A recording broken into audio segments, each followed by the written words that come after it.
En 2016, lors d'une interview sur Africa 24, Aliko Dangote, l'homme noir le plus riche de toute la planète, qui est nigérian, avait dit une phrase mémorable qui avait secoué les pays francophones. Si vous vous rappelez, il avait dit quelque chose du genre « Le problème avec les pays francophones, c'est que ces pays-là ne détiennent pas leurs économies. Leurs économies sont bien souvent dirigées par les anciennes puissances colonisatrices et notamment la France. » Je pense que beaucoup d'entre vous ont entendu passer ou ont lu quelque part cette phrase de Dangote. Je voudrais savoir comment vous réagissez face à ces pays africains dont les économies sont dominées par les relations avec des compagnies occidentales.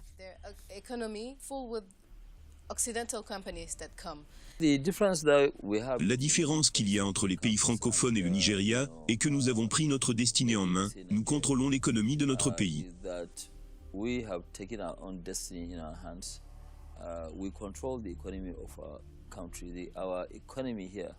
Je m'excuse auprès des personnes à qui cela pourrait déplaire, mais nous contrôlons notre économie, ce qui n'est pas le cas de la plupart des pays francophones, où les nationaux n'ont aucune emprise sur leur économie. Ces économies sont contrôlées par des étrangers qui parfois même dictent leurs termes et les conditions au gouvernement et d'autres. Nous pensons que nous serons capables de transformer tout cela en allant dans différents pays et en investissant dans ces pays, parce que ce sont des pays où il y a encore une dizaine d'années, il n'aurait pas été possible pour un Nigérien d'aller dans un pays comme la Zambie. To go to a country like Zambia, for example.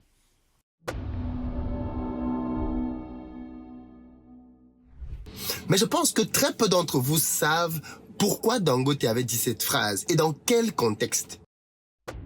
Aujourd'hui, je vais vous introduire dans l'une des histoires les plus rocambolesques de la France-Afrique, qui a opposé Aliko Dangote, le multimilliardaire nigérian, au groupe Vicat, français, au Sénégal, au moment où Dangote voulait implanter sa cimenterie.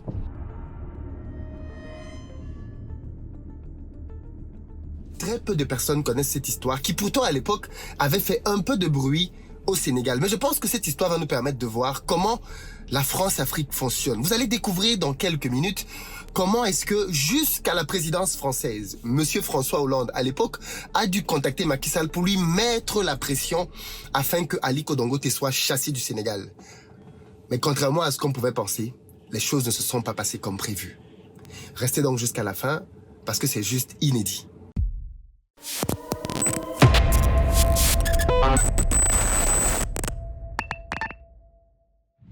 Salut à toi, bienvenue sur ma chaîne, moi c'est Philippe Simon et ici je te parle de business, d'argent, de mindset parce que c'est grâce à tout ça qu'on va développer notre communauté. Donc si toi aussi tu veux améliorer tes finances, tu es au très bon endroit. Je t'invite à t'abonner et activer la cloche des notifications si tu ne l'as pas encore fait pour être informé de l'apparition de toutes nos vidéos qui te parlent de business comme celle-ci. Et puis pour ceux d'entre vous qui venaient en Côte d'Ivoire ou qui vivaient en Côte d'Ivoire, il y a un numéro qui s'affiche auquel vous pouvez nous joindre afin de réserver vos véhicules sur place. J'ai une société de location et je me ferai un plaisir de mettre à votre disposition des véhicules en fonction de votre budget. Pick-up, SUV, berline, bref.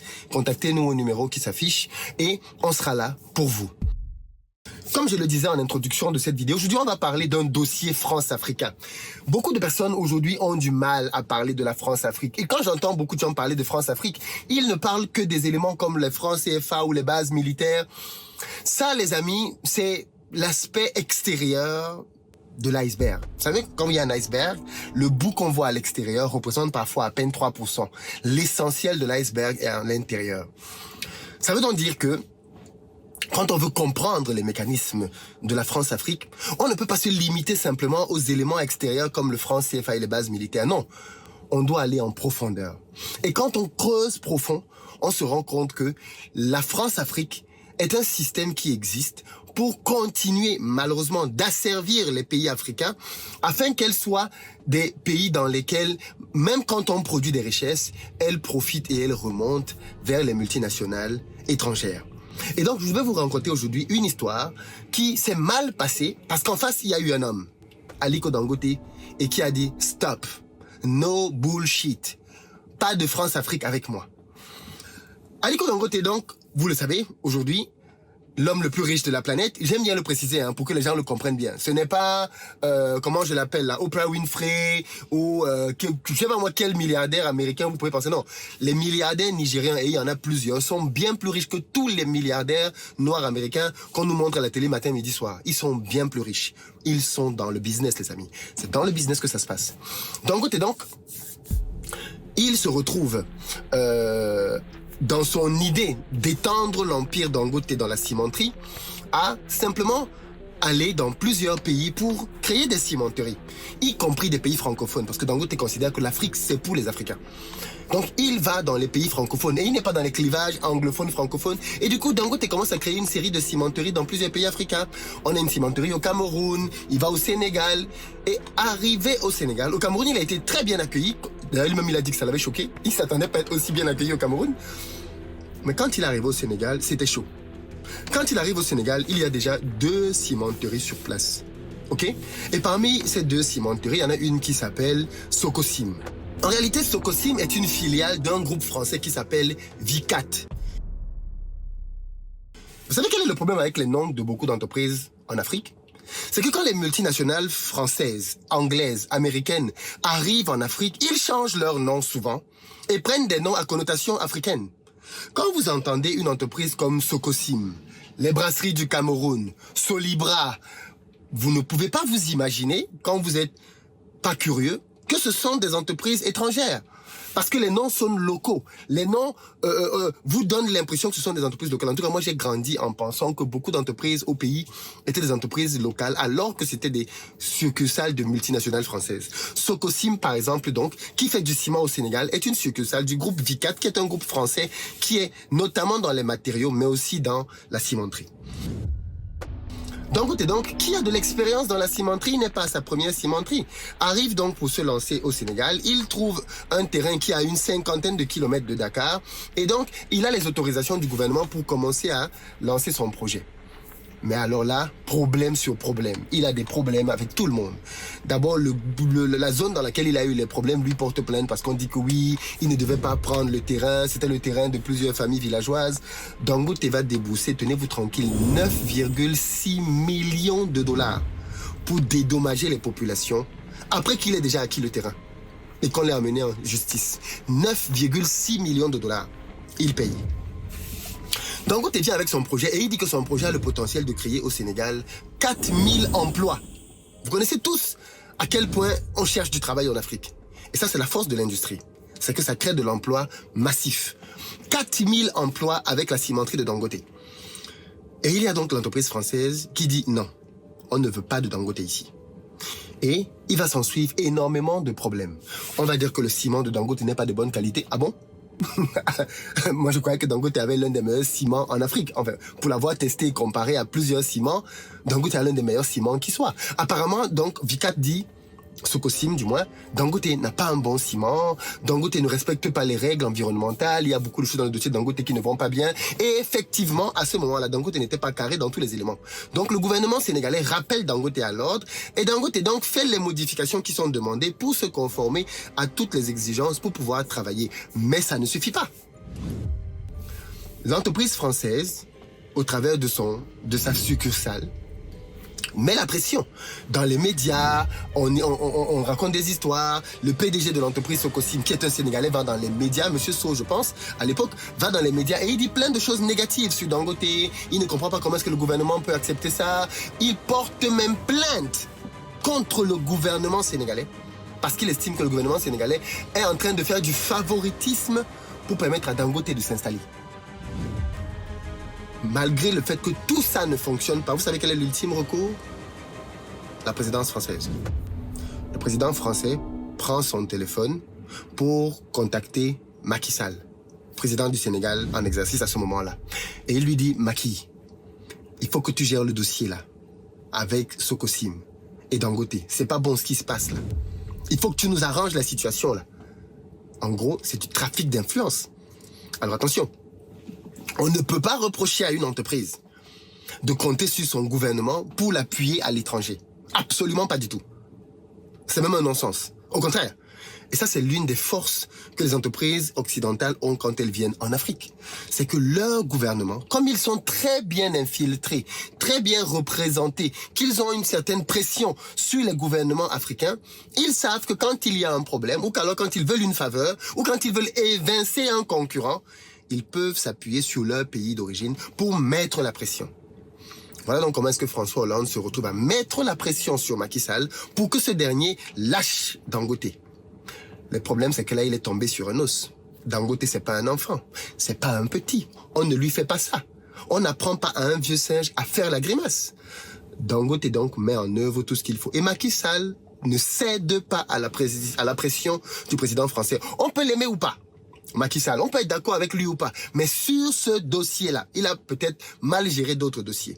Mais sur ce dossier-là, good job. Il dit au président français, excusez-moi, mais il y a une justice au Sénégal. Et c'est à la justice au Sénégal de traiter ce dossier. Je ne m'en mêle pas. Je ne m'en mêle pas. Derrière, donc, la justice tranche. Dangote a le droit de démarrer sa cimenterie. Et quand j'analyse, je me dis, mais punaise. Les gars disent que Dangote ne doit pas venir s'implanter au Sénégal, quitte à faire perdre 4000 emplois au Sénégal. Vous savez combien d'impôts une cimenterie paye? Vous savez combien d'entreprises autour de la cimenterie travaillent? Quand vous avez une cimenterie dans un pays, c'est ça qui est bien avec l'industrie, c'est que non seulement l'industrie crée beaucoup d'emplois directs, mais les industries créent beaucoup d'emplois indirects. C'est-à-dire que les fournisseurs de l'industrie travaillent énormément. Les gens qui ont des carrières travaillent. Les gens qui sont dans le transport, les camions travaillent énormément. Beaucoup d'entreprises travaillent autour d'une industrie, notamment d'une cimenterie. Donc, dire à Dangote qu'il doit partir avec son projet, c'est mettre au chômage des milliers de Sénégalais. Mais ça, Sococim s'en foutait complètement parce que tout ce qui comptait pour Sococim, c'était son propre intérêt. C'est tout. Après, je peux encore le comprendre. Je le dis bien, c'est du business. Business is business. On n'est pas là pour s'amuser. Mais, il se trouve que voilà comment ce système fonctionne. Voilà comment la France-Afrique fonctionne. Je vous raconterai d'autres histoires comme celle-là pour que vous rentriez bien au cœur du trafic d'influence qu'il y a derrière la France-Afrique. Et dans certains dossiers, je vous montrerai comment ce trafic d'influence a marché. Et les pays africains ont perdu gros. Parce qu'il y a des leaders qui n'ont pas su dire non. Je vous parlerai dans d'autres vidéos d'entreprises françaises qui sont venues en Afrique et qui ont gagné des mines avec 1000 € de chiffre d'affaires. Quand j'ai vu ça, je me suis dit, mais attendez, avec 1000 €, je peux avoir 1000 € de capital. Je peux avoir le droit d'exploiter une mine en Guinée. Il me faut une mine. Il me faut ma mine. C'est pas possible. Mais dans cette série de vidéos sur la France-Afrique et comment elle fonctionne, vous allez être choqués d'apprendre des choses beaucoup plus graves que le fait d'avoir une monnaie. Et dont on ne parle pas. Et dont on ne parle pas. Ou dont on parle très peu. Attention. Je sais que c'était mon nom maintenant, profitez de ça pour dire, voilà, Philippe lui m'a confirmé que quand on se lance en Afrique, la France peut être là pour nous empêcher de nous lancer. Faux, c'est pas ce que j'ai dit ici. Quand tu vas lancer ton petit poulailler, quand tu vas lancer ta petite boutique, quand tu vas lancer ton petit business, tu n'intéresses personne. Tu n'inquiètes personne. Tu commences à devenir intéressant, inquiétant, quand tu arrives à une certaine taille hyper critique. Parce que si vous avez bien remarqué dans nos pays en Afrique, les multinationales ne viennent pas faire les petits business. Ils viennent faire les gros business, big money. Donc c'est quand tu vas être capable de lever des projets comme Dangote, quand tu vas venir pour créer des grosses banques, quand tu vas venir pour créer des compagnies qui vont peut-être faire dans les mines, quand tu vas venir pour créer peut-être une brasserie, quand tu vas venir pour créer peut-être une compagnie pétrolière qui va aller peut-être explorer, là tu vas rencontrer de l'adversité, de la grosse adversité. Par contre, tant que tu es encore dans les petits business, là où tu gagnes 10 milliards, 20 milliards de francs, non, tu n'inquiètes personne. Tu as du petit argent, entre guillemets, dans le business. Donc ne sois pas inquiet de dire que je ne vais pas me lancer parce que la France va m'empêcher, la France va me... Non, pas du tout. Personne ne te calcule. Tu n'es rien, tu ne représentes rien pour le moment. Par contre, quand tu vas devenir grand, la bonne nouvelle que j'ai pour toi, c'est que la victoire de Dangote sur Vicat démontre bien que même dans nos pays, il y a encore des gens qui ont du patriotisme. Même dans les gouvernements que l'on peut considérer les plus corrompus qui soient, même dans ces gouvernements-là, il y a des gens qui ne sont pas d'accord avec le système. Et à la première occasion, ils le manifestent. Ceci donc pour dire qu'on ne doit pas perdre espoir en notre continent parce qu'il y a des gens là-bas qui font un travail. Et ils n'attendent que nous. En réalité, pour que ce type de trafic d'influence se termine, il faut que l'on ait davantage de personnes comme Dangote qui vont ramener des projets conséquents et qui vont faire eux aussi de la pression pour que ça passe. Ne nous attendons pas à ce que ce soit facile. Qui peut laisser une proie qu'il a déjà dans la bouche? Vous avez déjà vu un lion qui a une proie dans la bouche et parce que quelqu'un veut l'effrayer, il lâche sa proie? Non! Il va se battre pour maintenir sa proie de toutes ses forces. Ce n'est que quand il sera contraint qu'il va la lâcher. N'ayez donc pas le sentiment que le système France-Africain va partir parce qu'on a juste fait 2-3 commentaires sur Internet, parce qu'on a fait 2-3 vidéos, parce qu'on a gueulé fort. Non! Pas du tout. Il faut beaucoup plus que ça. Et sur le plan économique, nous ne pouvons pas espérer de changement si nous n'apportons pas d'alternative. Ce n'est que parce que Dangote est venu qu'il a bousculé qu'aujourd'hui le Sénégal a 3 cimenteries. S'il avait laissé, si c'était dit oh non ça sert à rien, on n'aurait pas eu tout ça.